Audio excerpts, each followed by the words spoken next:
হয়তোবা জীবনের গল্প আর পেটুক কপালের একটা ট্যুর হবে। আরে ভিডিও বানাচ্ছে, ঘুরে বেড়াচ্ছে, খাচ্ছে, কি মজা। নতুন ফুলকপি, নতুন গাজর, নতুন টমেটো, আচারটা ভিজাই দিলাম, সাথে খালি নতুন অল্প ভিনেগার দিছি। এই জামাটা 700 টাকা দিয়ে কিনছি, একটু লেজ বাসায় নিছি, কি সুন্দর হয়েছে। সবজিগুলো ফুলে ফুলে বেশ বড় সাইজের হয়ে যায়, একদম সাইফানের সাথে মিল মিল দেখতেছি। দেখেন তো আপনারা। আসসালামু আলাইকুম, সবাই কেমন আছেন? আশা করি ভালো আছেন। আলহামদুলিল্লাহ আমরা অনেক ভালো আছি। গতকালকে আপনারা যে ব্লগ দেখছেন পেটুক কাপলের সাথে আমাদের যেই একটা সুন্দর মিটিং হয়েছে বা মিট আপ হয়েছে, মিট আপটা আসলে হয়েছিল মানে দাওয়াত দিয়েছিল আমাদেরকে এসএসি হলিডেজের পক্ষ থেকে। নিয়াজ ভাই আমাদেরকে মেনলি দাওয়াত দিয়েছিল। তো আপনাদের কমেন্টসগুলো পড়ে বুঝলাম অনেকেই ধারণা করতেছেন হয়তোবা জীবনের গল্প আর পেটুক কাপলের একটা ট্যুর হবে, ইন্টারন্যাশনাল ট্যুর একসাথে। হ্যাঁ, আর বেশিরভাগই মানুষজন বলতেছেন হ্যাঁ হয়তোবা চাইনা ট্যুর হবে। তবে ইনিশিয়ালি এমনই একটা প্ল্যান হওয়ার কথা ছিল, বাট সাইফানের স্কুলের সাথে টাইমটা একটু ক্ল্যাশ করতেছিল বা ম্যাচ হচ্ছিল না, যে কারণে ওই প্ল্যানটা বাদ। তবে ডিসিশনটা কি যতক্ষণ না ফাইনাল হয় তাহলে আপনাদের জানাবোই বা কেমনে। কিছু মানুষজন এটাও বলতেছে যে ভাই পেটুক কাপলের সাথে দেখা করছেন, এমন ভাব নিচ্ছেন না কার সাথে দেখা করছেন। এখন একটু আমি আমার পার্সপেক্টিভটা বলি। প্রথম ওই ভিডিওতে কিন্তু অলরেডি বলছি যে আমি তাকে কত রেসপেক্ট করি as a content creator and as a human being. এখন ওই মানুষটাকে ধরেন, আপনি আমাকেই বলেন, আমাদের তিনজনকে যে আপনারা ক্যামেরায় দেখেন, শিল্পী আন্টি, আব্বু আম্মু, মানে আমাদের ফ্যামিলি সবাইকে যারাই ক্যামেরায় দেখেন, তাদেরকে যখন আপনারা বাস্তবে দেখেন তখন আপনারা কি করবেন? আপনারা সাধারণত চিন্তা করবেন যে আচ্ছা যাদেরকে আমরা ভিডিওতে দেখি তারা বাস্তবে এমন নাকি, প্রথমত দেখতে এমন নাকি, তারপরে হ্যাঁ ব্যবহারটা এমন নাকি, মনের মিল কথার মিল পাওয়া যায় নাকি। তো আমরা কিন্তু প্রথমে দেখলাম যে হ্যাঁ তারা দেখতে একই রকম, আমরা সবাই সাইফানের সাথে আমরাও মিলটা পেলাম। তারপরে কী হলো, তারপরে কথাবার্তা যখন শুরু করলাম তখন দেখলাম যে তাদের সাথে আমাদের মনের মিল বা আমরা যেই টাইপের মানুষ দেখলাম যে ওরাও অনেকটা আমরা একই স্কেলে বা একই টাইপেরই মানুষ। সো গল্পটা জমে গেছিল এক সময়, গল্পের রাজ্যে আমরা মানে হারাই গেছিলাম। কন্টেন্ট ক্রিয়েটার হওয়া অনেক অনেক অনেক বেশি ডিফিকাল্ট। আপনারা হয়তো বা দেখতেছেন আরে ভিডিও বানাচ্ছে, ঘুরে বেড়াচ্ছে, খাচ্ছে, কি মজা। বাট আমাদের পার্সোনাল লাইফেও কিছু প্রবলেম ফেস করতে হয় যেগুলো কোনোদিনও মানে যদি ক্যামেরাতে খুব কমই আসে, ক্যামেরাতে আসেও না, আবার হঠাৎ কোনো সময় দেখা যাচ্ছে নিছি, ওটা এডিট করার সময় ফেলে দেওয়া হয়, এরকম গল্প অনেক, আর অনেক ঝামেলাও হয়েছে। ওইটা তো কন্টেন্ট ক্রিয়েট করার সময়। বাট আবার অনেক কিছু এমন কিছু কথা ভাইয়ারা আমাদের সাথে শেয়ার করছে যেগুলা আমি একটু অবাক হয়ে গেছি। যে আমরা ধরেন রাসিফ ভাই বা পেটুক কাপলরা যে টাইপের কন্টেন্ট বানায়, আমরা যে টাইপের কন্টেন্ট বানাই, আমাদেরকে একটা মানুষ ঘৃণা বা হেট করতে পারে, ঠিক আছে, কী পরিমাণ হেট করতে পারে, বাট হেটার যে কত কিছু করতে পারে এইটা বিষয়ে একটা আইডিয়া পেলাম, যেটা আমি একদম আকাশ থেকে পড়ে গেছি। আর ভাইয়াদেরকে আমাদের কিছু রিয়েল লাইফ গল্পগুলো শোনাইলাম, ভাইয়ারাও অবাক হয়ে গেছে। ভালো লাগলো, একটা সুন্দর সময় কাটাইছি, এইটাই, বেশি কিছু আর বলার নাই।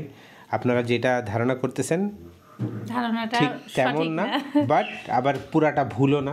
আমরা তিনজনই ঘুমে সাইফাতকে রেডি করে দিছি। সাইফাত বলতেছে আম্মু তাড়াতাড়ি স্কুলে দিয়ে আসো, নাহলে এখানে ঘুমাই যাবো। সোফার মধ্যে বসছে, কালকে একটু রাতে যে আসছি একটু দেরি হওয়ার কারণে, তারপরে আসার পরেও আমরা এখনো গল্প করতেছি। সাইফান কি বলছে জানো, কারণ লজ্জাটা কি কাটছে, বলে কি কেন যে লজ্জা পাচ্ছি আম্মু বুঝতে পারছি না। দেখো কিউট মুখটা কি হচ্ছে এখন, কিউট মুখ চলে গেছে। হয়েছে Okay, Allah Hafiz. Bye bye. Rahman Saib, how are you? Fine.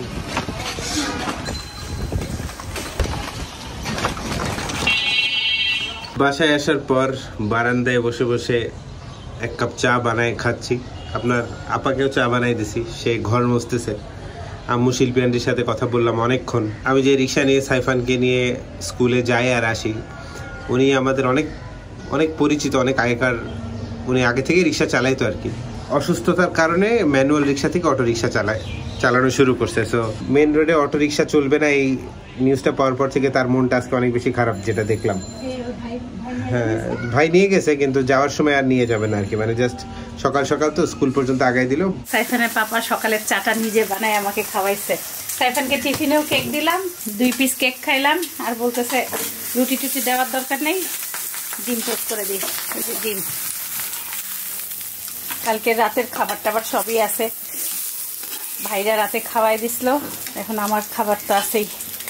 আমার আজকে একটু আরামের দিন। এখন তাও রান্নার জন্য একটু সবজি টবজি রান্না করে দেখা যাক কি করা যায়। হেন, ধন্যবাদ আমাকে চা খাওয়ানোর জন্য। এত লেট ধন্যবাদ দিলা কেন? তুমি রোদ খাচ্ছিলে না, আমি ঘরে বসতেছিলাম এই জন্য। Thank you. কালকে ভাইয়ার কেক খাওয়া দেখে মনে হয় চা দিয়ে সেরেই বলে তোমার কাছে কাজে দিছে, মানে পেটুক ভাইয়ের বড় ভাই। অমি ভাই ওনার নাম। ও অমি ভাই, ভাইয়াটা তো মিশুক। ভাইয়া প্রথমে কেক খাবেই না, একটু খাই বলতেছে আমি কেক খাবো, তারপরে কফি দিয়ে কেক খাইছে। কফিটা খুব মজার ছিল। সবাই অনেক তৃপ্তি সহকারে খাইছে। জীবনে আপনারা যখনই যার জন্যই রান্না করেন না কেন, সেটা পরিচিত হোক আর অপরিচিত হোক, যদি কেউ তৃপ্তি করে খায় সেটা কিন্তু বোঝা যায়। আমার মনে হচ্ছে আমি আরো 2টা যদি কেক ওদেরকে এই মুহূর্তে বাড়াই দিয়ে আসতে পারতাম। আজকে রান্না বান্না বলতে ফুলকপির একটা সবজি বানাচ্ছি, খাসির মাংস আছেই, করলা ভাজি একটু হয়ে গেল, ভাত হয়ে গেছে, রান্না বান্না বেশি নেই। ওর মুরগিটা বসাই দিলাম। বাসায় সবজি বলতে 2টা বেগুন আছে আর হলো এই ফুলকপিটাই আছে। এখন বুঝতেছি না কি করি। একটু সবজি রান্না করলে একটু সবজি আনা লাগতো। এই একটা ফুলকপি দিয়ে একটু টমেটো দিয়ে একটা আলু দিই, দিয়ে একটু সবজি করি। সাইফানের বাবা আজকে সাইফানকে স্কুলে দিয়ে বাজারে নামে নাই, একটু 60 টাকা আনলে হয়তো, কিন্তু থাক, যা আছে তাই চালাই। একটা বড় সাইজের আলু দিলাম। তেলের উপরে ফুলকপি আর আলু দিয়ে দিলাম।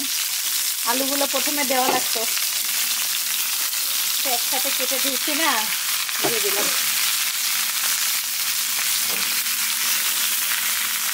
ফুলকপির সবজিতে বেশি জিনিস দিব না, এখন একটু লবণ দিছি, সামান্য একটু আদা আর সামান্য একটু রসুন, অল্প অল্প দিয়ে ভালো করে ভেজে নিব।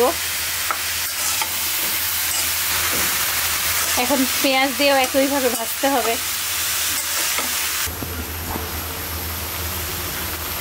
অল্প করে হলুদ, ধনিয়া, জিরা আর সামান্য একটু পানি দিছি যে সিদ্ধ হয়ে যায়। কিছুক্ষণ আলু আর ফুলকপিটা একটু সিদ্ধ হলে এই টমেটো আর কাঁচামরিচটা দিব। মশলা কম, কিন্তু এখন এই যে নতুন টমেটো উঠছে না, এভাবে সবজি রান্না করলে অনেক মজা হয়। একটু টমেটো বেশি পরিমাণ।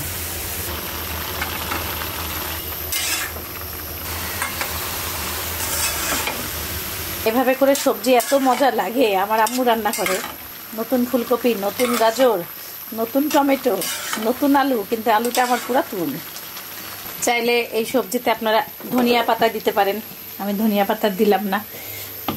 আজকে টমেটোর টকটাই ভালো করে খাবো। কি খবর স্যার? আলহামদুলিল্লাহ ভালো। স্যারের হাতে কি দেখেন? কি এটাতে কি হবে? এটাতে একটা প্রজেক্ট হবে। কোন সাবজেক্ট? লিটারেচার। সাবমিশনের ডেট কবে? কালকেই। ই আল্লাহ, তাহলে অনেক অল্প টাইম। অনেক হিউজ, অনেক।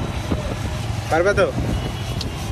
দেখি আসলে ইনশাআল্লাহ। অনেক আপুরা বিটরুটের আচার দিচ্ছেন, আমাকে ছবি পাঠাচ্ছেন। আপনাদের আচার দেখে আমার এত ভালো লাগতেছে। বিটরুট আনছি, আচার দিতে পারিনি এবারটা।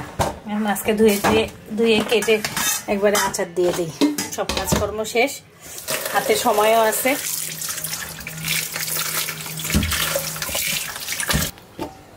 বিটরুট কাটতে যে কি মজা লাগে। আসসালামু আলাইকুম। কি বানাইতে হবে এর মধ্যে? বেশি করে লবণ দিয়ে এখন এই যে বোতলে ভরে খালি ভিনেগার ঢেলে দেব। আমার যে বিটরুটের পানিটা ছিল সেটা দিয়েই আচারটা ভিজিয়ে দিলাম, সাথে খালি নতুনে অল্প ভিনেগার দিছি। আজকে আমার খুব খিদা লাগছে, নামাজ পড়ে আসার সাথে সাথে আমি খাইতে বসছি। কেন বলতেছি, আমি সকাল থেকে শুধু একটা ডিম খাইছি আর 1 পিস কেক খাইছি। আমি আসলে রুটি না খাইলে আমার কেন জানি পেট ভরে না। তোমার ব্রেন নিতে পারতেছে না এটাকে। এখন আমার মনে হচ্ছে তাড়াতাড়ি আমার খাইতে হবে, না হলে আমি অন্য জায়গায় চলেও যেতে পারি। মাথা টাথা ঘুরতেছে। খাই না। আমি কি খাইছি? আমি শুধু একটা প্রোটিন শেক খাইছি। আমি কেক খাওয়া যাই খাবো, আমার সকালের নাস্তা মনে হয় না, বুঝলে? হ্যাঁ সাইফান আসো। ফ্রোজেন করলার মধ্যে না কোনো পার্থক্য পাই না আমি। হ্যাঁ বরং দেখো তিতাও থাকে সবই থাকে। হ্যাঁ তিতাও থাকে, অবশ্য মনে হয় করলা অনেক বেশি তিতা হইলে তখন ডিফারেন্সটা মনে হয় বোঝা যায় না। যেগুলো অল্প তিতা ওগুলো মানে তিতাটা ছেড়ে দেয় না। ভালোই, মানে একদম বোঝাই যাবে না যেটা ওই হলুদ পানি খাওয়ার পরে সেই করলাটা। না সবজি বেশি করে খাও, টক হয়েছে না। সিম্পলের মধ্যে গর্জিয়াস, এক কথায়। মশলা টসলা কম। ফুলকপির মধ্যে জুসি জুসি ভাবটা চলে আসছে, টাটকা ফুলকপি। টমেটো, তোমার টমেটো ভালোই, মানে একদম বোঝাই যাবে না যেটা ওই হলুদ পানি খাওয়ার পরে সেই করলাটা। ফুলকপিও জুসি, টাটকা।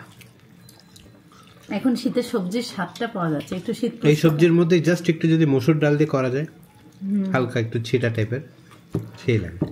ছেলের কিছু খাইতে মন চাচ্ছে না। রহমান সাহেবের কাবাব ছাড়া আর কিছু খেতে মন চায় না। ইস্ত্রি করা কাপড় নিয়ে বসছি, দোকানে দিছি, বাসায় কিছু করতেছি, যেগুলো মারদেই নাই সেগুলো একটু বাসায় করি। আজকাল দেখা যাচ্ছে সুতি জামা 700-800 টাকা, এই জামাটা 700 টাকা দিয়ে কিনছি, একটু লেজ বাসায় নিচ্ছি, কি সুন্দর হয়েছে। আজকাল পাইকারি দোকানের ভিডিও দেখি কিছু কিছু জামা খুব কম দামে পাওয়া যায়, মনে করতেছি নিজে সেলাই করতে পারলে আর একটু লাভ হবে। আমি তো সেলাই পারি, কিন্তু মেশিনটা ভালো না, মেশিনটা ঠিক করাবো। ক্যানাডার স্যুপ খাই, আমার নাজনীন আপা দিছে, ভালোই লাগছে, পাতলা পাতলা সুন্দর। ভোরে আর সন্ধ্যার দিকে একটু আমার ঠান্ডা ঠান্ডা লাগে, মানে শীত পড়বে এমন একটু আবহাওয়া, এই সময় স্যুপটা ভালোই লাগে। হু হু করে বাতাস আসে, ঠান্ডা বাতাস। এই স্যুপটার মধ্যে গাজর শুকানো পাওয়া যায়, তারপরে মটরশুঁটি শুকানো, অনেক কিছু। এক এক দেশের এক এক রকম বুদ্ধি। আমাদের দেশে যেমন সবসময় শাকসবজি পাওয়া যায়, ওদের দেশে শুধু তাই না, এই জন্য শুকায় রাখার সিস্টেম বানায়। মানে আমার এগুলো দেখলে এগুলো মনে হয়। পেঁয়াজের পাতা, এই যে একটু কিছুক্ষণ ফুটাইলে এই সবজিগুলো ফুলে ফুলে বেশ বড় সাইজের হয়ে যায়। নাজনীন আপা বেশ কয়েকটা রেসিপি দিছে, এর মধ্যে একটা রেসিপি বানাবো।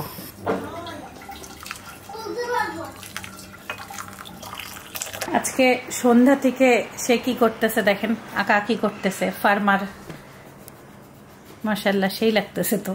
আর একটা বানাইছে হলো গরু, কাউ, উরি আল্লাহ। সাইফানের কাউ তো কালারটা খুব সুন্দর। সাইফানদের স্কুলের প্রজেক্টের কাজ করতেছে সাইফান, কি সুন্দর করে তার পাপা তাকে প্রিন্ট করে দিছে। এর কি সাদাই শার্ট থাকবে, একটা সাদা নীল, ও সেই বানাইছে তো, তো অনেক কিউট লাগতেছে। হাতে গাজরও আছে, উরি আল্লাহ, কুড়ালও আছে, কি লাগতেছে এটা। সাইফান টাইও পড়ছে, এটা মনে বিদেশি ফার্মার নাকি? একদম সাইফানের সাথে মিল মিল দেখতেছি, দেখেন তো আপনারা। এটা কি কাটে দিব আম্মু? কাটো তো। সে আবার কাঁচি ধরলে হাত কেটে ফেলবে। তারপরে এখানে আঠা দিয়ে লাগায় নাও। সাইফান প্রজেক্টের কাজ করতে করতে রাতের পড়াশোনা অনেক দেরি। আমার পড়াশোনা মোটামুটি শেষ করছে, এখন ওর পাপা ওকে ধরছে, রাত বাজে 10টা। আজকে রাতে খাওয়া দাওয়া অনেক দেরি। এখন হচ্ছে ওর কাজ করলো, সাইফানের পাপার বস ফোন দিছিল, অনেকক্ষণ কথা টথা বলছে, মিটিং হয়েছে, তার খাবার দিয়ে দেব। সারা বাড়ি ঘর ছেলের কাজ দেখেন কি অবস্থা। আরো একটা কাজ দেখাই, এই দেখেন পেন্সিল তারায় তারায়, এগুলো কি করছো? আপেল খায় এখানে, আপেলটাও শেষ করো নাই, নোংরার মধ্যেই সব এই পেন্সিল তারা তারা এগুলো সব ফেলে। এগুলো তোমার কাজ? এই আমার এইটা পেন্সিল, একবারে ময়লা বালতিতে নাও, এই টেবিল থেকে সরাও সব। পেন্সিল আর ইরেজার কইরা ভাই, এই যে